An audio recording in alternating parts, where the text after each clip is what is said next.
I think people conflate two different things here when they talk about the moving frontier of space exploration. If you're going to advance a space frontier, you have gone farther than anyone has gone before. To me, that's advancing a space frontier. Anything else could be an engineering frontier, and of course there's overlap between the two. So SpaceX launched, went into orbit, came back and landed. That's great. We've never done that before. Now we ask, who is going to advance the space frontier?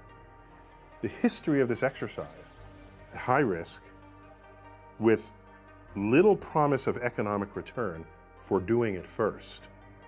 The history of that exercise tells me that governments do it. And they assign the tasks and the patents get made and discovered to accomplish these previously untapped goals. Once that's quantified, then you have private enterprise come in and make a buck off of it. The first Europeans to the New World were not the Dutch East India Trading Company. It was Columbus, sent by Spain. Spain had other objectives. They have a baseline of time much longer than a quarterly report or an annual report. It's a country.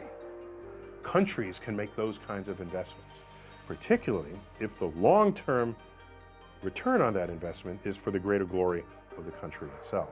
I don't see SpaceX as being like the private company that's going to take us to Mars.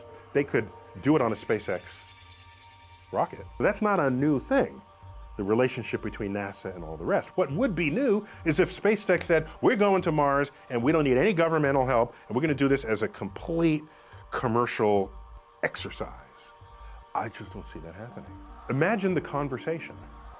I'm CEO of a company and I want to be the first to put a colony on Venus, but I'm a private company, so I bring in investors. And they ask me questions. They say, how much does it cost? I don't know, but more than has ever been spent in space before. Okay, is it dangerous? Yes, people will probably die. What's the return on the investment? I don't know, probably nothing for a long time. That's a really quick meeting. The government can say, we want to go to Venus because it has strategic value, possible long-term economic value that venture capitalist investors don't have the patience to wait out. So I'm just trying to be practical here in the way civilizations have behaved ever since there's been civilization.